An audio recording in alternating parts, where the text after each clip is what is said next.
সময় সংলাপে স্বাগত জানাচ্ছি। আমি তুষার আব্দুল্লাহ। সময় সংলাপে আজ আমার সঙ্গে যোগ দিয়েছেন কবি ও লেখক সাখাওয়াত টিপু।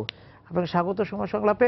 আমি আলোচনাটা শুরু করতে চাই যে আমাদের সমাজে রাষ্ট্রে অনেক কিছুরই বাম্পার উৎপাদন হচ্ছে, চিন্তার উৎপাদনটা বারবারই বলা হচ্ছে যে ফসল বিনষ্ট হচ্ছে, চিন্তার ফসল বিনষ্ট হচ্ছে। ব্যক্তির যে চিন্তা, সেই চিন্তার স্ফুরণটা হচ্ছে আমাদের সমাজে খুব বেশি ঘটে নেই, এটা ঠিক। কিন্তু একদমও যে ঘটে নেই তা কিন্তু না। এটা ঘটেছে যে অর্থে উল্লম্ফন আমরা দেখতে পাবো না। এখন এই উল্লম্ফনটা দেখতে না পাওয়ার কারণ হচ্ছে, ধরুন আমাদের সমাজটা, আমরা যে সিভিল সোসাইটি বা সুশীল সমাজটা দেখি, এটা মূলত এনজিও কেন্দ্রিক, আমরা যে বেসরকারি সাহায্য সংস্থা কেন্দ্রিক সিভিল সোসাইটি, এবং ওইটাকে আমরা চিন্তা মনে করি। আমাদের যে মিডিয়া বলেন, আমাদের যে সংবাদপত্র বলেন, টিভিতে দেখা যায় ওদের উপস্থিতিটা বেশি রাজনৈতিক ইয়ের সাথে। এখন চিন্তাটা তো রাজনীতির সাথে একদম সম্পর্কিত। এখন বিরাজনীতিকরণের যখন চিন্তা একটা সমাজে জেগে বসে আসে, তখন মনে হয় যে না, আমাদের সমাজে চিন্তার বাম্পার ফলন হচ্ছে বা এক ধরনের হাইব্রিড অবস্থা তৈরি হচ্ছে। তা কিন্তু না। এখন রাজনীতি যদি ভালো থাকে, চিন্তাও ভালো থাকবে, মানুষও ভালো থাকবে, সমাজও ভালো থাকবে, সবকিছুই ভালো থাকবে। চিন্তার ওই জায়গাটাই আপনি বলছেন যে রাজনৈতিক চিন্তার জায়গাটা, এই যে বেসরকারি চিন্তা বা প্রচ্ছন্নভাবে দাতা সংস্থা বা বৈশ্বিক এক ধরনের চিন্তা চাপিয়ে দেওয়া হচ্ছে। বৈশ্বিক চিন্তা তো আপনি দূরে ঠেলে রাখতে পারবেন না। এখন ধরুন একটা বাতাস যখন আসে, তার কোনো সীমানা থাকে না। চিন্তা হচ্ছে এমন এক বিমূর্ত জিনিস যেটা দেখা যায় না, কিন্তু এটার বস্তুগত কি বলা যায় একটা উৎপাদন কাঠামো আছে। এখন একটা চিন্তা যখন ইউরোপ থেকে আসে, কোনো চিন্তা বা কোনো ধরেন কোনো তর্ক, হ্যাঁ, বা ধরেন কোনো নতুন বই বা নতুন টেকনোলজি, চিন্তা নানাভাবে আসতে পারে। তারপর হচ্ছে নতুন খাদ্যদ্রব্য, এগুলোর সঙ্গে কিন্তু একটা কালচারাল সংমিশ্রণ ঘটে। এখন এটা তো ঠেকে রাখা যাবে না। এখন আমাদের প্রকৃতির সঙ্গে মিলে ওই ধরনের চিন্তা যখন আমরা অ্যাডপ্ট করে নেব, মানে এটা কি বলে যে আত্মীকরণ করে নেব, হ্যাঁ, তখন হচ্ছে এই জিনিসটার হচ্ছে প্রকাশটা হচ্ছে এক ধরনের সম্পর্কগত প্রকাশটা ঘটে।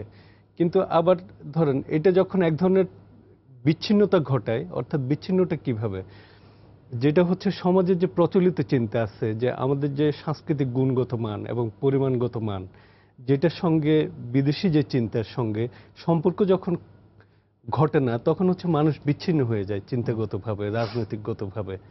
ফলে দেখা যায় যে এখানে এই ধরনের সমাজের ফাটলটা খুব বড় হয়ে দেখা দেয়। এখন চিন্তা করা মানে কি? চিন্তা করা মানে হচ্ছে যে অন্যের জ্ঞানকে দখলে আনা।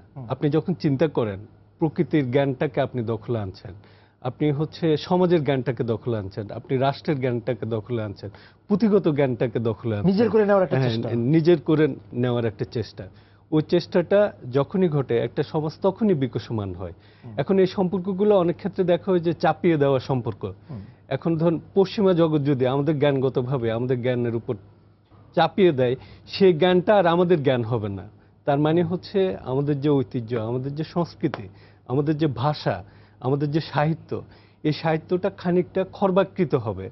হয়তো আমরা যে সাহিত্যের যে স্বাভাবিক অন্তর্গত গণতান্ত্রিক ধারার ভেতর দিয়ে যে সাহিত্য বিকাশটা ঘটে, ওই বিকাশটা এখানে ঘটবে না। তখন হচ্ছে একটা উপনিবেশিক একটা কি বলা যায় বাতাবরণ তৈরি হবে। এখন এটা থেকে মুক্তির উপায় কি? মুক্তির উপায় হচ্ছে যে আমরা যদি আমাদের ভেতরগত জিনিসগুলোকে আরো বেশি প্রকাশ করতে পারে, অর্থাৎ মানুষ চিন্তা করে হচ্ছে ভাষা দিয়ে। এখন সে যদি তার ভাষাটাকে সর্বোচ্চ শক্তিশালী করতে পারে সাহিত্যিক মাধ্যমে বা ধরেন সাংবাদিকতার নানা কিছুর মধ্যে, তার জীবন আচরণে, তার সংস্কৃতির মধ্যে, নাটকে বা চিত্রকলায় নানাভাবে যদি করতে পারে, তাহলে এখানে চিন্তার যে প্রস্ফুটিত রূপ সেটা আমরা দেখতে পাবো। দৈনন্দিন অভিজ্ঞতার সঙ্গে তার নিজের ভাষা দিয়ে কাজ করতে হবে। তার ভাষা, অভিজ্ঞতার জিনিসটা হচ্ছে অতীত, অভিজ্ঞতার কিন্তু বর্তমান নাই। বর্তমানে হচ্ছে মানুষ হচ্ছে কিছু সংকটের মুখোমুখির ভেতর দিয়ে অভিজ্ঞতাটা অর্জন করে, এবং সংকট, সংশয়, সন্দেহ নানা ধরনের হতে পারে সংকটটা। এখন যেটা সংশয়মূলক সেটা হচ্ছে দেখবেন যে যে চিন্তায় সংশয়মূলক সেটা হচ্ছে সমাজ গ্রহণ করে, আর যেটা সন্দেহমূলক সেটাকে সমাজ প্রশ্ন করে, সেটাকে ছুঁড়ে ফেলে দিতে চায়, সেটার বিরুদ্ধে সমাজ বিদ্রোহ করে। বা মানুষের যে চিন্তার জগৎ সে জায়গায় সে প্রশ্ন তুলে অথবা সে ওটাকে নাকচ করে। এখন ধরুন আমাদের সমাজের যে পদ্ধতি, আমাদের সমাজের চিন্তার পদ্ধতিটা ওইভাবে গড়ে ওঠে নাই। এখন ধরেন একটা সংঘবদ্ধ সমাজ, যখন ধরেন মুক্তিযুদ্ধের ৪৪ বছর পরও আমরা যে সমাজটা দেখি, ওই ক্ষেত্রে আমাদের কিছুটা অর্জন আছে, এটা সাহিত্য ক্ষেত্রে বা চিত্রকলার ক্ষেত্রে অর্জন আছে, তারপর হচ্ছে নাটকও আছে, সিনেমায়ও আছে, নানা ক্ষেত্রে অর্জন আছে। কিন্তু ঠিক আমরা যে জায়গায় আমাদের জাত, ইজ্জত, সম্মান, যে অর্থে আমরা যে সাংস্কৃতিক বাতাবরণের কথা বলি, সেই জিনিসটা আমাদের এখানে খুব বেশি প্রস্ফুটিত হয়নি। যেটা হচ্ছে ধরেন ইংরেজি ভাষা তো আমাদের এখানে এক ধরনের চাপাই দেওয়া ভাষা। তার মানে এটা আমরা নিতে এক ধরনের বাধ্য হচ্ছি, বাধ্য হয়েছি, আবার কেউ ইচ্ছা করে বাধ্য হচ্ছে। হ্যাঁ, যে জিনিসটা এটা না নিলে মনে হয় সমাজে আমার অবস্থান থাকবে না। বাস্তবতা হচ্ছে আপনি যখন মাতৃভাষাটা জানবেন না, আপনি যখন আপনার সংস্কৃতিটা চিনবেন না, আপনি যখন আপনার সমাজটা চিনবেন না, আপনার সমাজের সৌন্দর্যটা দেখতে পাবেন না, ততক্ষণ পর্যন্ত আপনি ইংরেজি ভাষার সৌন্দর্য বা রূপ নানা কিছু ওটাতে দেখতে পাবেন না, সেটা সম্ভব না আর কি, আবছা থাকবে। আমরা বিরতিতে যাচ্ছি, টিউবে এসে আলোচনা করতে চাই যে ঔপনিবেশিক শব্দটা আমরা বললাম যে আমরা চিন্তার জায়গা থেকে কি আমরা সবসময় এই ঔপনিবেশিকতার নিচেই ছিলাম, তার আধারের মধ্যেই ছিলাম, তার দ্বারা শোষিত হয়েছে বারবার এবং এখনো হচ্ছে, যে মানে জ্ঞাত এবং অজ্ঞাত, এবং সেই সঙ্গে দ্বিধা, আমাদের চিন্তাকে সবসময় দ্বিধাগ্রস্ত কিনা, এই বিষয়গুলি নিয়ে একটু আপনি বলবেন। আমি মধ্যবিত্তের চিন্তা কতটা সুষম এবং সেখান থেকে চিন্তার যোগান আমরা কতটা দেখতে পাচ্ছি। মধ্যবিত্ত কোনো শ্রেণী না, এটা সমাজ বললে ভালো। মধ্যবিত্ত সমাজটা হচ্ছে এরা নিচু তলার লোক না, আবার উঁচু তলার লোক না। তার মানে হচ্ছে এরা হচ্ছে মাঝখানে সাঁকোটা, একটা দোদুল্যমান বাঁশের সাঁকো। এই সাঁকোর নিচে কিছু খুঁটি থাকে। আপনি দেখবেন যে এক পাশে যদি গরিব লোক থাকে, অন্য পাশে যদি ধনী থাকে, ওরা হচ্ছে সাঁকোর উপর দাঁড়ায় থাকে। ওরা না হলে ওইখান থেকে নিম্ন দিকে পতিত হবে অথবা উপরের দিকে যাবে। মধ্যবিত্ত শ্রেণী হচ্ছে সবচাইতে সুবিধাবাদী শ্রেণী। এখন আমাদের দেশের যে রাজনৈতিক নেতা আমরা যেসব চেহারা দেখি, সবাই তো মধ্যবিত্ত। এখন ধরেন এই আমাদের সমাজের সংকট হচ্ছে রাজনৈতিক সংকট। আমাদের যারা বুদ্ধিজীবী বেশিরভাগই মধ্যবিত্ত, অর্থাৎ মধ্যবিত্তের যে সংস্কৃতি আমরা লালন করে আসছি দীর্ঘদিন, এই সংস্কৃতির মধ্যে ওরা আছে। এখন হয়তো কেউ প্রশ্ন করতে পারে, লেনিনও তো মধ্যবিত্ত শ্রেণীর প্রতিনিধি ছিল। আমি বলছি যে মধ্যবিত্ত শ্রেণীর প্রতিনিধি থাকা বা মধ্যবিত্ত সমাজের প্রতিনিধি থাকা এক জিনিস, আর হচ্ছে ওইটাকে শ্রেণীতে উত্তীর্ণ করা আরেক জিনিস। এখন ধরুন আপনি যদি সমাজের পরিবর্তনটা চান, পরিবর্তনটা কিভাবে ঘটবে বা ওই প্রশ্নটা যদি আপনার মধ্যে না আসে, কোথায় ঘটাবো এবং কোন ক্ষেত্রে ঘটাবো, কোন ভূমিতে ঘটাবো, ওই চিন্তাটা যদি, ওই প্রশ্নগুলো যদি আমাদের মধ্যে না থাকে, তাহলে এই মধ্যবিত্ত সমাজ যা আছে তাই থাকবো। হয়তো আমরা কখনো একটু ধনী হব, আবার কখনো পিছিয়ে পড়বো। মানে একটা আমাদের যে দুদুল্যমান সাঁকোর অবস্থা যা হয়, এটা দীর্ঘদিন স্থায়ী থাকে। সেটা নিজের স্বার্থ থেকে চিন্তা করে, নিজের স্বার্থের কথা চিন্তা না, স্বার্থ গরিবেরও আছে। আমি বলছি না, মধ্যবিত্ত উচ্চতলার সাথে যে এক ধরনের আপোষ করেই তো সে একটা চিন্তার জন্ম দেয়। কি আপোষটাকে স্বার্থ বলা যাবে না। আমি বলছি টিকে থাকে, এটা হচ্ছে তার সুবিধাবাদ। সে হচ্ছে একটা, এই সাঁকোটা হচ্ছে তার জন্য সুবিধা। সে হচ্ছে দুটো জিনিস করে, গরিব আর উচ্চবিত্তের যে মাঝে মধ্যে সংঘাত ঘটে, মধ্যবিত্ত হচ্ছে ওইটা মীমাংসা করে। আমরা যে চেহারাগুলো মাঝে মধ্যে দেখবেন যে দুই বড় লোক ঝগড়া হচ্ছে, তাদের যাদের মিডলম্যান, ওদের মিডলম্যানটা হচ্ছে মধ্যবিত্ত সমাজের প্রতিনিধি। সে হয়তো জ্ঞান বড় খানিকটা, হয়তো কালচারালি বড়, হয়তো রাজনৈতিকভাবে বড়। এই জাতীয় লোকজনই এই সমাজটা সমাধান করে।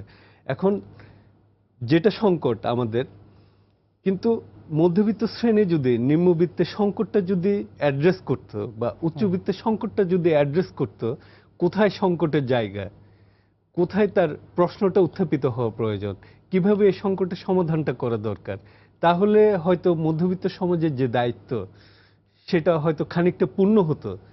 এখন এই ক্ষেত্রে মধ্যবিত্ত এরা একই সঙ্গে লড়াই করে, আবার ক্ষমতায়ও থাকে।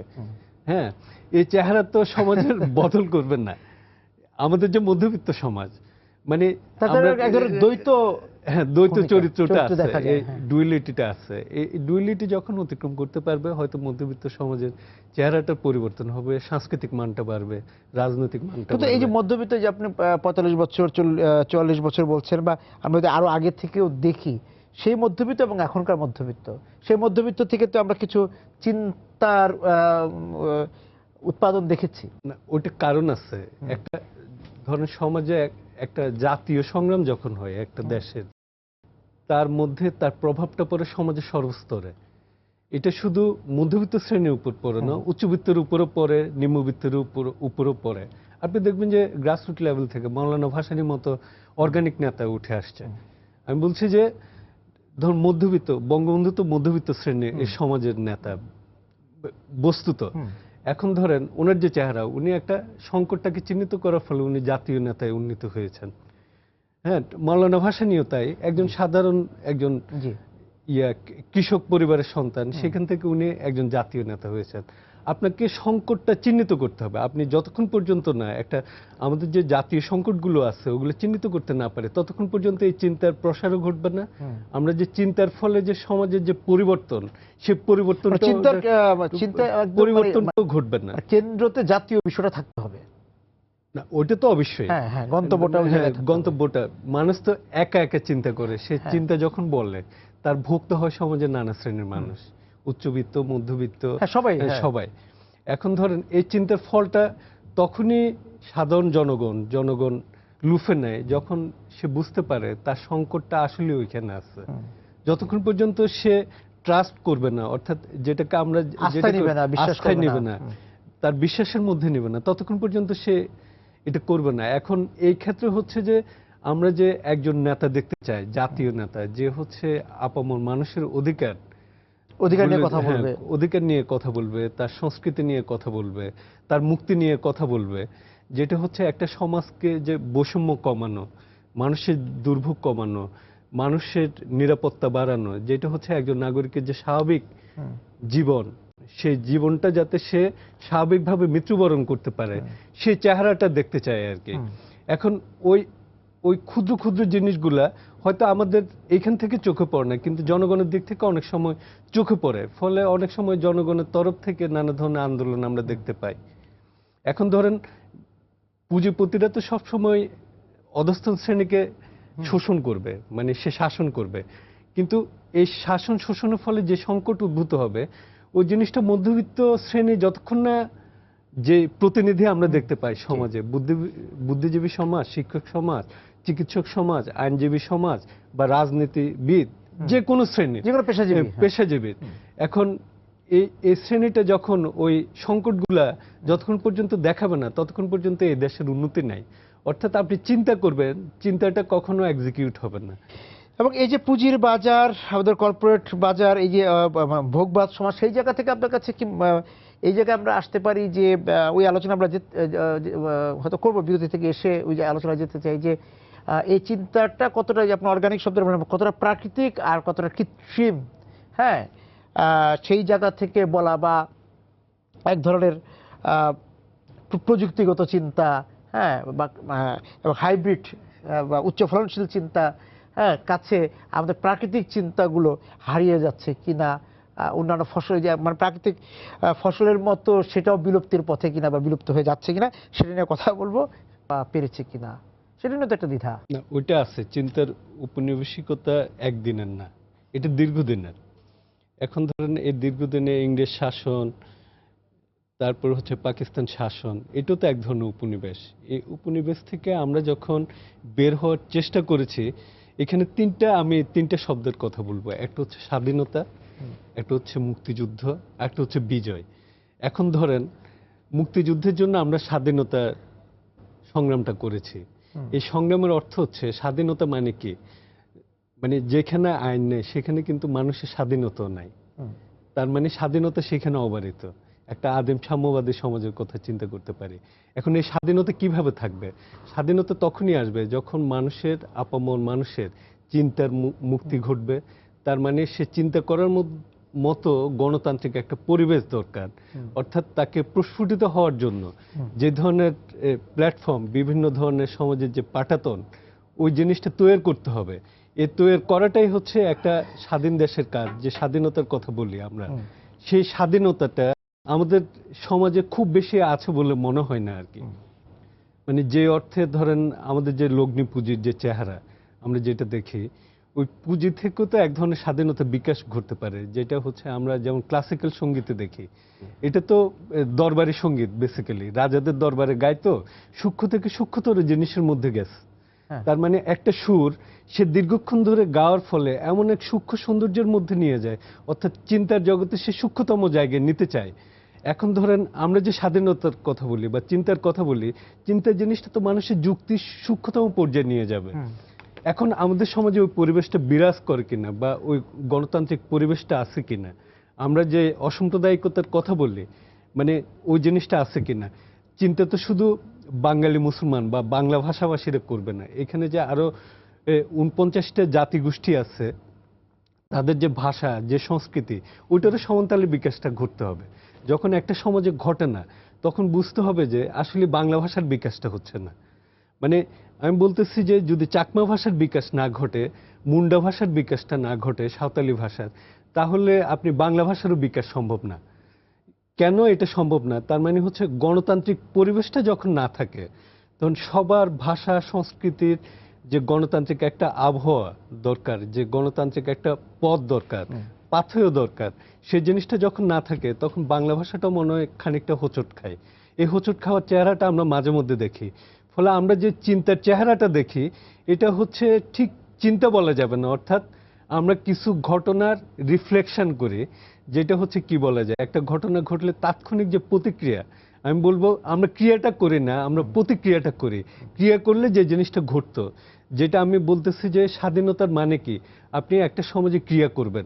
মুক্তির মানে কি, ওই স্বাধীনতার স্বাদটা আপনি ভোগ করবেন, মানে আপনার গণতান্ত্রিক অধিকারগুলো ভোগ করবেন। তখন হচ্ছে যে এই মুক্তি, যখন গণতান্ত্রিক অধিকারগুলো আসে, মানুষ মুক্তির স্বাদটা পায়। আমাদের সমাজে এই মুক্তিটা আসেনি। আমরা একটা স্বাধীন দেশ পেয়েছি, একটা ভূখণ্ড পেয়েছি, একটা সীমারেখা পেয়েছি, একটা সরকার পেয়েছি, একটা রাষ্ট্র পেয়েছি, কিন্তু আপামর মানুষের যে চিন্তা করার যে স্বাধীনতা, চিন্তা ওই অর্থে যেটা শুধু ভাষাগত জায়গা থেকে না, আমি বলছি যে তাদের যে জীবন আচরণ, তাদের যে অধিকার, ভূমির অধিকার, এটাও কিন্তু সম্পর্কিত। এখন যার ভূমি নেই, তার চিন্তা করার সামর্থ্যই নাই। যে ভাত খাইতে পারে না, সে কিভাবে চিন্তা করবে? আপামর মানুষ যে চিন্তা করে একটা গণতান্ত্রিক পদ্ধতি বা একজন সাধারণ বস্তি থেকে উঠে আসতে পারে না। আমরা মোদির পার্শ্ববর্তী দেশ, মোদি সাধারণ একজন পরিবার থেকে উঠে আসে একজন ওবামার জীবন দেখেন, আমি বলছি ফিদেল ক্যাস্ট্রোর জীবন দেখেন। ফিদেল ক্যাস্ট্রোর জীবনেরও অনেক আছে। সে বড় কৃষক ফ্যামিলির, কিন্তু সে যখন লেখাপড়া করে, যে বাসায় ছিল ওই বাসায় হচ্ছে উপর থেকে বৃষ্টি পড়লে বাসার মধ্যে পানি পড়তো। ওই সমাজ থেকে উঠে আসা একজন মানুষের যে জীবন সংগ্রাম, আমি বলছি যে অসচ্ছল অবস্থায়, হ্যাঁ, কিন্তু এই যে চিন্তা করার মতো যে পরিবেশটা তৈরি করা দরকার, যে ধরনের ক্ষেত্রটা তৈরি করা দরকার, যে ঘাটতিগুলো আমাদের এখানে আছে, সাংস্কৃতিক আন্দোলন নাই আমাদের সমাজে, ভালো শিল্প আন্দোলন নাই, ভালো রাজনৈতিক আন্দোলন নাই। ফলে এই যে বন্ধাত্বগুলো আছে, এই বন্ধাত্বগুলোর জন্য মানুষ আসলে চিন্তা করার ফুরসত পায় না। এখন এই জায়গাতে আমরা অপুষ্টিত, হ্যাঁ, সবচাইতে বড় অপুষ্টিহীনতা আমাদের এখানে। যে ভালো রাজনীতিবিদ নাই ওরকম নয়, কিন্তু যে অর্থে ধরেন জাতীয় স্বার্থে একটা মুভমেন্ট হবে, একটা আন্দোলন হবে, ওই আন্দোলন কিন্তু গত 8 বছরে আমরা দেখি নাই। আমরা দেখি যে অর্থে ধরেন চিন্তা জিনিসটা কি, চিন্তা রিফ্লেকশনে তো সমাজ পরিবর্তন, রাষ্ট্রের আইন কাঠামোর পরিবর্তন, রাষ্ট্রের বিভিন্ন গণতান্ত্রিক চেহারা দেওয়া আইন কাঠামোর মধ্যে, নানা কিছুর মধ্যে। তো এটা আমাদের দেশে খুব বেশি ঘটে নাই, এবং ঘটনের প্রধান কারণ হচ্ছে যে আমরা কখনো মানে ভূমি থেকেও রাষ্ট্রের চেহারা দেখে নেই, আবার ভূমির চেহারাটা দেখে নেই। ফলে সংকটটা যেখানে উপরে যেমন সংকটটা আছে, একই সঙ্গে বড় দূরত্ব। এখন এই সংকটটা তখনই ঘুচবে যখন হচ্ছে একটা সমাজে একটা রাজনৈতিক চেহারার সঙ্গে বুদ্ধিভিত্তিক চেহারাটাও প্রস্ফুটিত হবে। উপর এবং নিচের কথা বললেন, অর্থাৎ একদম প্রান্তিক এবং উচ্চতলা, কিন্তু মাঝে যে যারা আছেন মধ্যবিত্ত, তারা কি খুব পুষ্টিকর চিন্তা করতে পারে, এবং তাদের পুষ্টির যোগান কি সুষম বা যথেষ্ট কিনা, এবং তাদের দিক থেকে আমরা কতটা সুষম চিন্তা পাই, সেটা নিয়ে কথা বলবো। বিরোধী থেকে বিলুপ্ত হয়ে যাচ্ছে কিনা, উচ্চ ফলনশীল চিন্তার চাপে? দুইটা জিনিস, একটা হচ্ছে প্রযুক্তি জিনিসটা বলে, প্রযুক্তি জিনিসটা হচ্ছে মার্কস এটাকে বলেছিল ইউনিভার্সাল লেবার, তার ক্যাপিটালের মধ্যে ইউনিভার্সাল লেবারটা কিভাবে থাকে। এটার ইউনিভার্সাল লেবারটা আপনার শ্রমটা নির্ধারিত হয় সময় দিয়ে, আপনি কত ঘন্টা ইন্টারনেটে কাজ করলেন, কি পরিমাণ তথ্য উৎপাদন করলেন, তার উপর আপনার শ্রমের মূল্যটা ইয়ে হবে। ফলে ইউনিভার্সাল লেবারের কোনো মানে মেটাফিজিক্যাল এটার কোনো রূপ নাই। আরো যদি ডেপথে যায় ফিলোসফিক্যালি, পশ্চিমা যারা বুদ্ধিজীবী, যা বদ্রিলা, ওরা বলে কি হাইপার রিয়েলিটির মধ্যে থাকি, এখানে হচ্ছে ট্রুথ জিনিসটা নাই। ট্রুথ জিনিসটা কেন নাই, এটা প্রধান কারণ হচ্ছে এই জিনিসটাতে ব্যক্তির সঙ্গে ব্যক্তির কোনো সম্পর্ক নাই। প্রযুক্তি হচ্ছে ব্যক্তির উপস্থিতিটাকে কি করে, সে হচ্ছে পরিচয়টা দেয়। ধরুন আপনি একটা ফেসবুক অ্যাকাউন্ট খুললেন, যতক্ষণ পর্যন্ত আপনার লিগ্যাল পাসওয়ার্ড থাকবে না ততক্ষণ পর্যন্ত আপনি অবৈধ। তার মানে একটা লয়ালিটির ভিতর দিয়ে ওইখানে যেতে হবে। আমরা যে চেহারাটা দেখি সেটা হচ্ছে ব্যক্তির চেহারাটা আর থাকে না, অর্থাৎ সেখানে কোনো সেন্টার নাই। আমরা যে এই যে কেন্দ্রিকতা, আমরা যে গণতান্ত্রিক কেন্দ্রিকতার চেহারার কথা বলি, একটা সমাজ তো গণতান্ত্রিক কেন্দ্রিকতার ভিতর দিয়ে সে বিকশিত হয়। আপনি ধরেন প্রযুক্তিগত যে চেহারা, ওটার কোনো কেন্দ্রিকতা নাই, কিন্তু এটার একটা উপনিবেশিক চেহারা আছে। ধরুন আপনি এখান থেকে একটা পোস্ট দিচ্ছেন, এটা কোথায় গেছে আপনার কাছে আর নাই ওই ডাটাটা। তার মানে আপনি যখনই দিচ্ছেন তখনই জীবন্ত থাকে। যখন এটা যেহেতু ভার্টিক্যাল,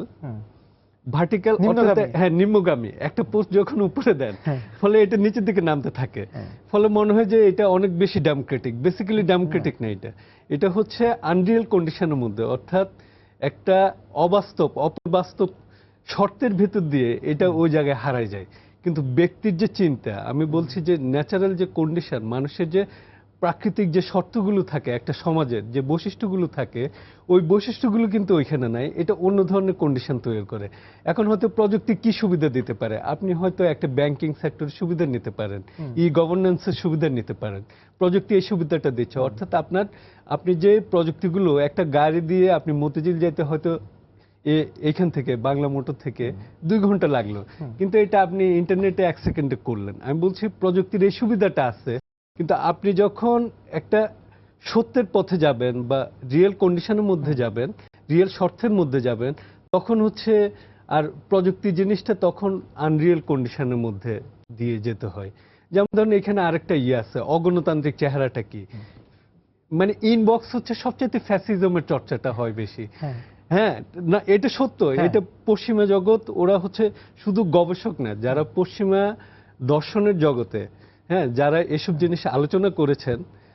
হাজি কানান নামে আরেকজন বুদ্ধিজীবী আছে, ফরাসি বুদ্ধিজীবী, খুব তরুণ, আমাদের মতো বয়সী। হাজি কানান তার বিখ্যাত বইও এই জিনিসটা বলেছে, ওইটা হচ্ছে ইনবক্স হচ্ছে ফ্যাসিজম চর্চার সর্বোচ্চ জায়গা। আমরা যে এই যে গোপন যে চালাচালি করি, ওইখানে কি হয় তৃতীয় পক্ষ যায় না, ফলে দুজন দুই স্পেসে থেকে কোনো সেন্টার নাই, দুজন দুই স্পেস, কিন্তু মাঝখানে কোনো কেন্দ্র নাই। ফলে ওইখানে এক ধরনের হচ্ছে ফ্যাসিজম, ব্যক্তির যে ফ্যাসিজমের বিকাশ এখানেও ঘটতে পারে। ফলে হ্যাঁ, যা খুশি তাই। ফলে এটা যে গণতান্ত্রিক চেহারা আমরা সবসময় দেখতে পাই। চিন্তা যখন কেন্দ্রচ্যুত, তখন এই চিন্তা টেকসই হবে কিভাবে? চিন্তা তো যে আমরা যে আলোচনাটা করলাম, আপনি যে উদাহরণগুলি বললেন, সেখানে তো চিন্তা তো আসলে কেন্দ্রচ্যুত। আপনার আমার মধ্যে চিন্তা, মাঝখানে কোনো কেন্দ্র নাই। তা কেন্দ্রচ্যুত যখন চিন্তা হয়, ইনবক্স বা ইউটিউব এরকম বিভিন্ন জায়গায় যখন চলে যাচ্ছে চিন্তাটা, সেই জায়গায় তাহলে সেই চিন্তা টিকে থাকবে কিভাবে? এটার ফলাফল হচ্ছে বিকাশ হবে কিভাবে? ফলাফলটা হচ্ছে দীর্ঘমেয়াদী। ধরেন আপনি বাংলা ভাষার একটা গান পোজ দিলেন, ধরুন কেউ যদি ধরেন মেক্সিকোতে থেকে স্প্যানিশ ভাষাভাষী, সে যদি নক করে, সে ভাষাটা তো বুঝবে না। হয়তো এখানে যদি ওই গানের সঙ্গে যদি নৃত্য থাকে, তাহলে হ্যাঁ, কালচারাল এক ধরনের হাইব্রিড কন্ডিশন তৈরি করে, যেটা হচ্ছে হাইব্রিডিটি। তো ওই ধরনের হাইব্রিড কালচার তৈরি করে। হাইব্রিড কালচারটা হচ্ছে মূল কালচার না, এটা অন্য কালচারে অনুগামী থাকে সব সময়। আপনি তখন জাতীয় চেহারাটা দেখবেন, যেটা হচ্ছে একটা সমাজ তার প্রয়োজনে ওই জিনিসটা আত্মীকরণ করে। যেমন বাল্বটা আমাদের নিজেদের প্রয়োজনে আমরা এটার এনার্জিটা কিনেছি বা এই টেকনোলজিটা কিনেছি, কিন্তু যখন যে জিনিসটা দেখা যায় কিন্তু আমরা কিনবো না বা ওইভাবে কেনার আমাদের প্রয়োজন হবে না, অন্য অর্থে ওই লগ্নিটা এত ছোট্ট, ধরুন আমরা ফেসবুকে খুব স্বল্প টাকা দিয়ে ঢুকি, ইউটিউবে খুব স্বল্প টাকা দিয়ে ঢুকি, ওইখানেও পুঁজির কারবার আছে। আমি বলছি যে একটা বিদেশি সিনেমা দেখে আমার কালচারের সঙ্গে যে জিনিসটা আত্মীকরণ ঘটে, ওই জিনিসটা হচ্ছে কালচারাল মননশীলতার এক ধরনের উন্নতিকরণ। এখন পশ্চিমের সাথে পূর্বের যে মিলন, এই মিলনটা এখন হচ্ছে আর ধর অস্ত্র দিয়ে দখল করতে আসবে না, সে হয়তো দেখা যাবে কোনো অ্যাকাউন্ট হ্যাক করলো, যেটা করছে বাংলাদেশ ব্যাংকের। ধরেন এটাই হচ্ছে বুদ্ধির খেলা, টেকনোলজির নির্বাচনীয় যেটা বলা হচ্ছে, নির্বাচন নিয়ে যেটা বলা হচ্ছে। এখন এই লড়াইটা কি? টেকনোলজি ব্যবহারের, প্রযুক্তি ব্যবহারের যে উন্নততর জিনিসটা যে আবিষ্কার করতে পারবে, সৃষ্টি করতে পারবে, সেই চিন্তাকে দখলে নিবে, সেই চিন্তাকেই দখলে নেবে। ফলে এটাও এক ধরনের লড়াই ওইখানে হয়, কিন্তু ওই গণতান্ত্রিক চেহারাটা কিন্তু ওইখানে নাই আর কি। ফলে এটা সবসময় প্রশ্নবিদ্ধ ব্যাপার। কেন্দ্রতে চিন্তা না থাকলে, কেন্দ্র থেকে চিন্তার উৎপাদন না হলে, যে ব্যক্তির মাধ্যমে নানা প্রান্তে যে উৎপাদন হচ্ছে, সেই উৎপাদনগুলির এখন দখলের লড়াই, সেই চিন্তার দখলের লড়াই। ফেসবুকের লড়াইটা হচ্ছে ওইখানে ধরেন ফেমিনিজম আছে, তারপর হচ্ছে নানা ধরনের সামাজিক আন্দোলন আছে, অর্থনৈতিক আন্দোলন। ফেসবুকে নানা ধরনের গ্রুপ পাবেন, নানা ধরনের চিন্তার স্পেস আছে, সুন্দর সুন্দর পত্রিকা আছে, অনেক বিখ্যাত বিখ্যাত ইয়ে আছে। আমি বলছি যে অনির্বাচনীয় চিন্তা, মানে ভোগের ক্ষেত্রে তো মানুষ নির্বাচন করে, একই সঙ্গে তো বর্ণের সব হরিণে মাংস খাইতে পারে না, ফলে তার নির্বাচনের মধ্য দিয়ে পরিমাণগত একটা জিনিস আছে। সুতরাং আমি কতটুকু চিন্তা নিব বা কতটুকু আমার এখানে আমার সংস্কৃতির সঙ্গে আমি মেলাবো, হ্যাঁ, আর কোন জায়গায় আমি বিরোধ করব, যে এই চিন্তাকে আমি কাউন্টার দিয়ে আমার ভালো চিন্তাটাকে আমি অন্যদের সঙ্গে শেয়ার করব, সেই জিনিসটা গুরুত্বপূর্ণ, সেটা একটা চিন্তার বিষয়। আপনাকে অনেক ধন্যবাদ আজকে আমাদের সঙ্গে যোগ দেওয়ার জন্য। দর্শক যারা ছিলেন সময় সংলাপে চিন্তা নিয়ে এই আলোচনা বা আড্ডার সঙ্গে, আপনাদেরকে ধন্যবাদ জানিয়ে শেষ করছি আজকের সময় সংলাপ। দেখা হবে আগামী দিন। সবাই সুন্দর থাকুন।